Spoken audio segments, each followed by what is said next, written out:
We'll do 166 first, followed by 118. Where's 166? There you are. Congratulations. Thank you. I'm Karen Peterson from Award Circuit. Hi, Karen Peterson. Hello.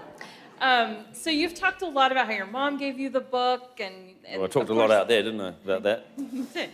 And you know, it's very different from the book. And I'm just curious, how did you break the news to Christine Lunens that you were making such big changes?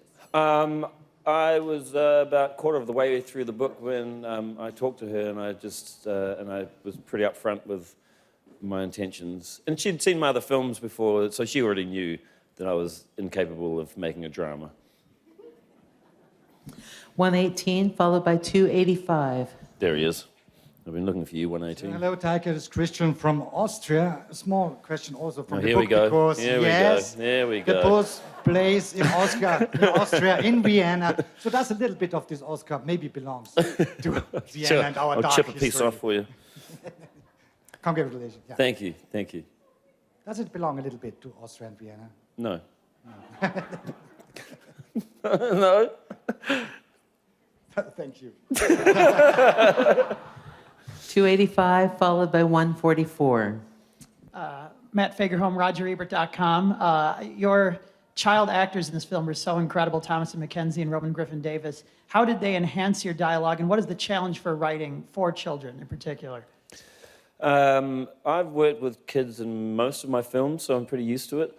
I audition kids looking for a child that resembles the character I've written as close as possible. So then they don't actually have to act. They just have to remember the words and say them as fast as possible. And that's acting. 144, followed by 107. Hi, congratulations. Hi. Thank you. Anthony from Deadline. Yeah. So with the upcoming Writers Guild talks, I was just curious, what are some of the needs that you believe that writers should be asking for in the next round of talks with producers? Apple needs to fix those keyboards. They are impossible to write on. They've gotten worse. That makes me want to go back to PCs, because PC keyboard, the bounce back on for your fingers is way better. And hands up who still uses a PC.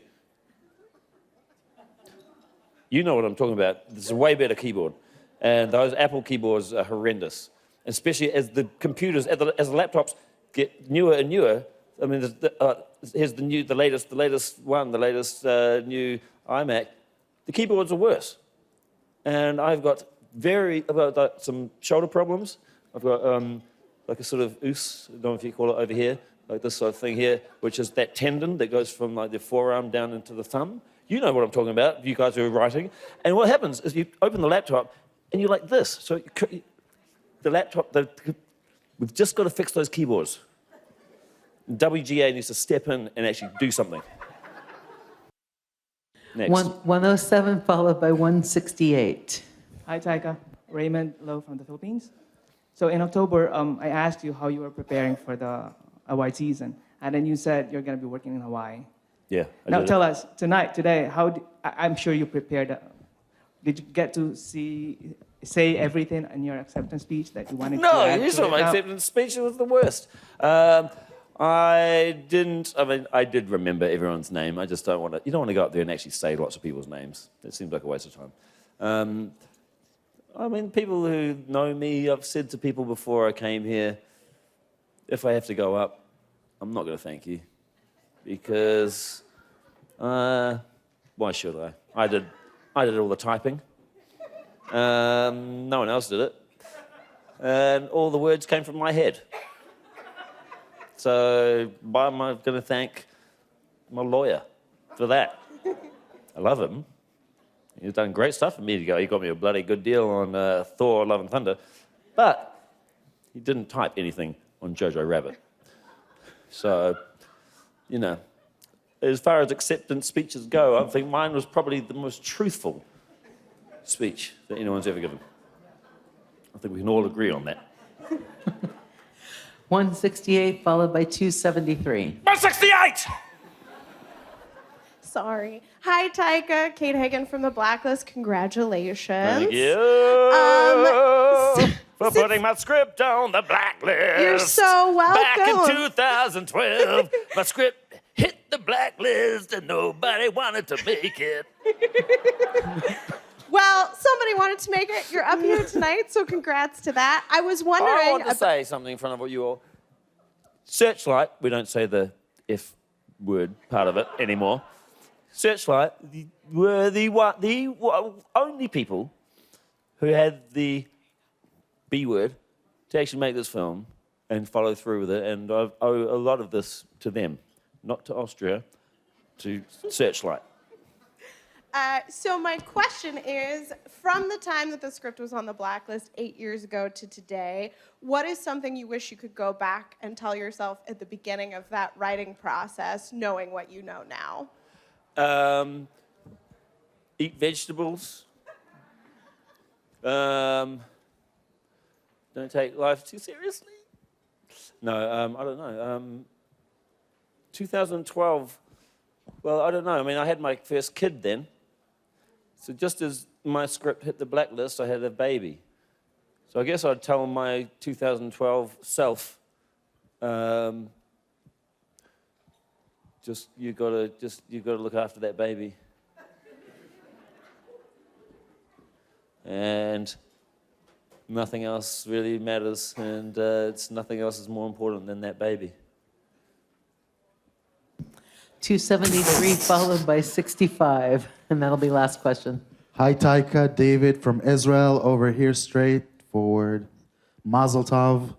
I understand that the movie was just adopted as an educational tool by the USC Shoah Foundation. What does that mean to you? I mean, there's been a few things before tonight that have made me feel validated in the efforts to make this film and why I wanted to make the film. And a few things happened. One of them was that Mel Brooks gave it his seal of approval in front of most of Hollywood in this AFI lunch. And I leaned over to my producer at the time and I said, this whole award season can go down the drain, for what I'm concerned. This is our Oscar. The fact that this guy, one of my heroes, has given us this recognition.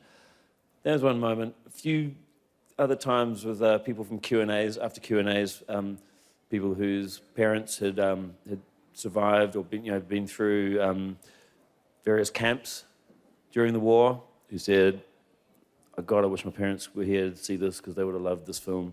And so, it's nerve-wracking making a film like this and infusing it with humor. And then when the Shoah Foundation said that they're going to make that part of the education curriculum, that, for me, sort of sealed everything. And it made me feel like, yes, it's worthwhile, and, there is a point to telling these stories again and again in different ways. And this is just one of the different ways we've got to tell these stories. Last question, 65. Taika, congratulations, Eli Glasser from CBC, Canada's public broadcaster. You began working on this film years ago when you were worried about kind of the direction things were going in this state of global affairs. We're now heading into a new election in America. We've had Brexit. I wonder, how are you feeling about things now? I have lived in a little bubble for 6 weeks where any spare moment I will curl up under a table and go to sleep. So I haven't really I have no idea what is happening in the world, and it feels really weird to be like, because I'm not usually like that. So, but yeah, a lot of us making the film was in response to a resurgence of hate and intolerance and hate speech. And here's the thing: at the end of the war, there's a very clear rule. If you're a Nazi, you went to jail. Now, the rules have changed a bit. If you're a Nazi, feel free to have a rally down in the town square and you can invite all your mates. So something's changed and something's not right, and we have forgotten the rules, I guess. And so I feel like this is the perfect time for a film like this. And I feel like the film's become more important and more relevant today, which is a sad thing, but also good for me. Thank you very Cheers. much. Thank you, guys. Congratulations.